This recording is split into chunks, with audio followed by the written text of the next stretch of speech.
because we are still in the process of working through what our next phase of our new build and acquisitions programme looks like. But there is really will probably end up being a mix of all of the above in them. Some of the sites, it may just not be financially viable for us to do it on our own, which will be a driving factor for some. Others, it might be a case of actually someone else owns the site already and they're looking to come forward, so could we partner with them in a way that unlocks some new council homes there with sort of minimal risk for the council almost. And then other sites that are potentially on the smaller side, doesn't really make sense to go with a private provider there. We can deliver, we've got a lot of expertise now in delivering those kinds of sites ourselves. So there'll be lots of different sites like those and a mix of stuff coming forward over the decades to come. Hello, I'm Toby Fox from 1.5 Million New Homes, the Local Government Challenge, sponsored by Redloft and by Lovell. So we're visiting a different council every month, and we're looking at what works and what needs to change to get more homes built. And this month we're in the London Borough of Sutton, and I'm going to meet Councillor Jake Short, who is the chair of the Housing, Economy and Business Committee. So Jake, tell us a bit about where we are and what you've achieved here. So I'm really grateful to have you here today. We're at Wiltshire House in Wallington, which is Sutton Council's first Passivhaus-standard scheme. It's 11 flats, so it's relatively small, but we wanted to try it out, see how we're going. I'm very pleased to say that all the tenants have now moved in. I was here to open the building a couple of months ago, and just seeing the look on the tenants' face when we were there with them, presenting them with their keys, was really quite special. And it's a very special building, a very special project for all of us here in Sutton. We're perhaps not seeing its greatest aspect because it's raining in sunny Sutton, but thanks for sparing the time to talk to us. What is it that you consider to be successful about this scheme? So there's a couple different sort of elements to it. For me, it's the fact that it's more council housing. That's an obvious starting point, really. Yeah, and that's 11 families that are in a house at the moment that previously may not have been. It's Passivhaus-standard.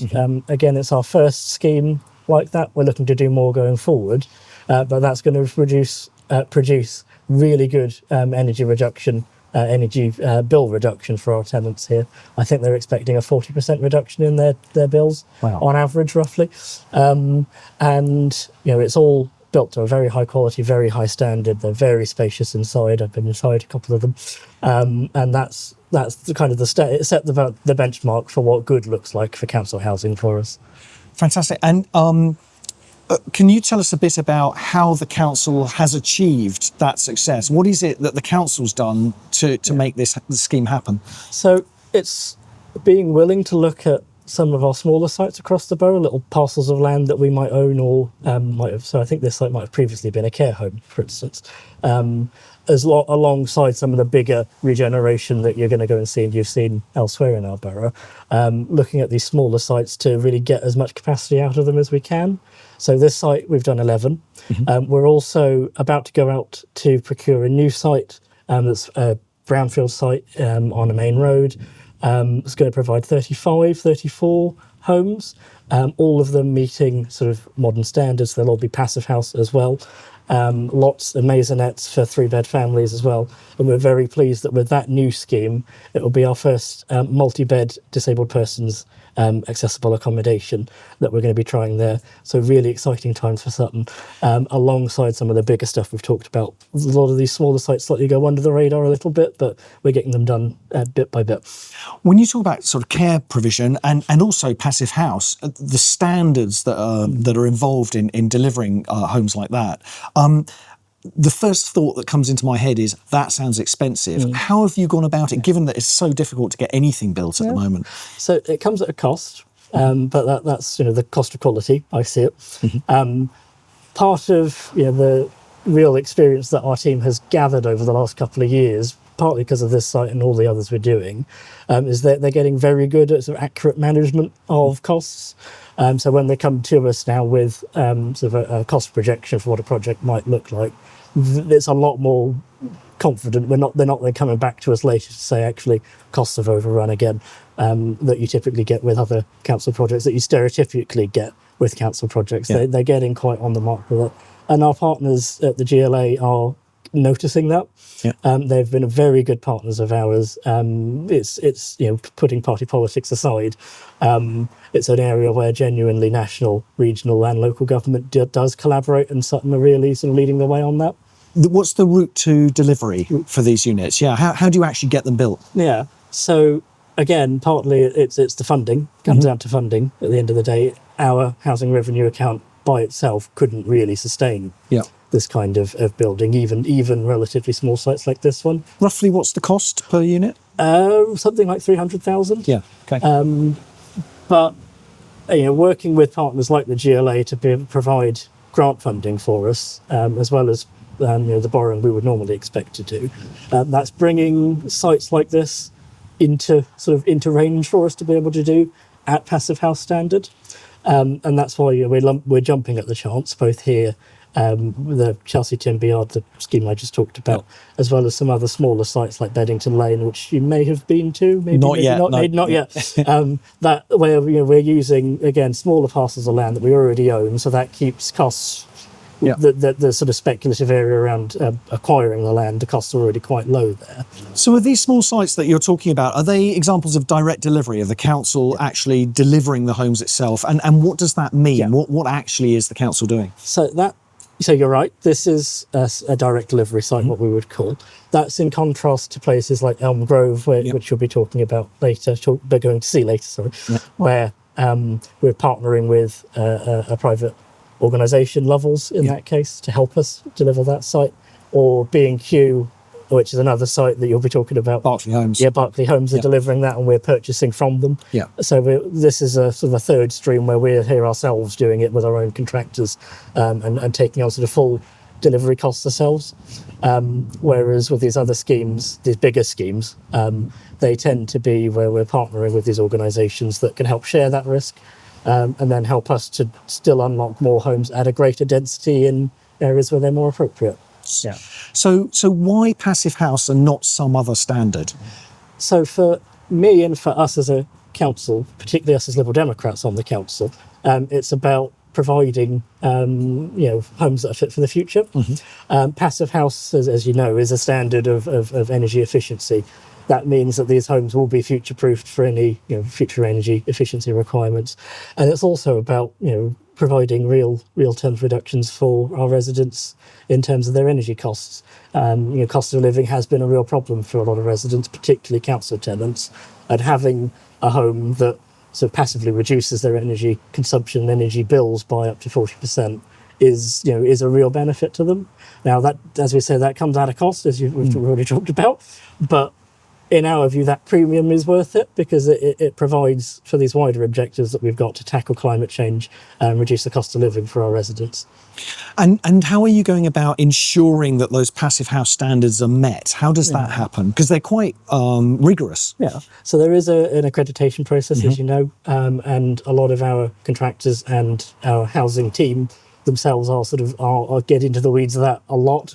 They are very rigorous in sort of making sure that all the contracts we go out for sites that we want to be Passivhaus do meet those requirements, and if not exceed them. They make sure they feed back to me quite regularly that how they're going with that process. And does your 151 officer not push back at you and say these are incredibly expensive for new homes compared to what we could get if we didn't build to those standards?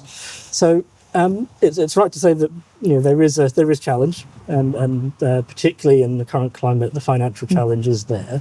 That's why we do try to make sure when we are phasing in these kinds of projects that we look in the longer term. So over the course of the HRA business plan, sorry to get all technical, does this stack up in the long run? In the long run, they do. And then when you add in the other benefits around reduced costs to temporary accommodation, they actually do net out. That helps net out the equation. But the finance officer wouldn't be doing their job if they didn't push back a bit on it and say, "Are you really sure?" But as an administration, we are really sure. Yeah. Shall we unpack the technical bit? HRA? Housing Revenue Account. Sorry, that's our ring-fenced fund for council housing, and any local authority maintained housing has effectively all of our rents go into that account. and anything like new build homes for the council come out of it, as well as maintenance of our existing stock. Jake, you mentioned Elm Grove, you mentioned Chalk Gardens earlier. Tell us a bit more about the different delivery models that you're involved in as a council. Yeah, so I think I sort of touched on it earlier in that we've got three sort of different strands of delivery. Wiltshire House here was delivered ourselves directly with our own contractors. And it's the same with Beech Tree Place, which you'll be going to see as well. Other schemes like Chalk Gardens, Elm Grove, follow a different model. Elm Grove, we're partnering with Lovells, who are then delivering some private homes on the site, as well as our own council homes. Still a significant uplift of new council homes there. And with Chalk Gardens, that's a completely private site. So we aren't involved in the construction or management of the site directly, but we will be purchasing upwards of 270 odd homes on that site from the developer there to guarantee that affordable homes are delivered, which incidentally will mean that our 35% target in our local plan will be hit on that site, which otherwise it might not be. So I know that there was often a bit of tension between finance, we've talked about that earlier, and direct delivery, particularly the costs that come with that. So some of these other models with Lovell, with Elm Grove, and the acquisitions with Barclays are just other ways that we're sort of using our finances creatively to still deliver homes. So this is about sort of using every tool in the bag, as it were, yeah? Absolutely. It's every tool available to us, because there will be some sites that we just cannot deliver on our own. Elm Grove is a good example of that. We just could not afford to completely regenerate that site on our own. So working with Lovells, we're there, able to deliver a lot more homes there and a lot better homes than we've got there at the moment that we're looking to bring forward. And with Chalk Gardens, Barclays, the former B&Q site, you might see all three terms come up occasionally. That's again partly us working with a developer to make sure that they meet our requirements in the local plan and the expectations there. But also seizing the opportunity really to provide lots of new council homes in the town centre. And of course that helps unlock that scheme, because if they know they're getting that revenue from selling those homes to the council, they can get on with building the whole thing. Absolutely. And it's an interesting time with, for us at least, with all those different models sort of out there, because we can see what works best, and sort of as sites come forward to us or come to our attention, we can look at those different models that we've all got experience of now to say, okay, actually, could we deliver this site ourselves? Or do we need to bring in a partner? Or is someone coming forward with a large development on a site? Could we consider maybe offering to purchase a certain number of the units there? What sort of criteria do you use to decide between those three? It really is up in the air at the moment sometimes, because we are still in the process of working through what our next phase of our new build and acquisitions programme looks like. Okay. But there is really will probably end up being a mix of all of the above in them. Some of the sites, it may just not be financially viable for us to do it on our own, which will be a driving factor for some. Others, it might be a case of actually someone else owns the site already, and they're looking to come forward. So could we partner with them in a way that unlocks some new council homes there with sort of minimal risk to the council almost? And then other sites that are potentially on the smaller side, doesn't really make sense to go with a private provider there. We can deliver. We've got a lot of expertise now in delivering those kinds of sites ourselves. So there'll be lots of different sites like those, and a mix of stuff coming forward over the decades to come. So that's it for another episode of 1.5 Million New Homes, the Local Government Challenge, sponsored by Redloft and by Lovell. So we're going to be back in a couple of days with more from the London Borough of Sutton. But until then, if you like what you've heard, please click like and subscribe, and we'll look forward to seeing you next time.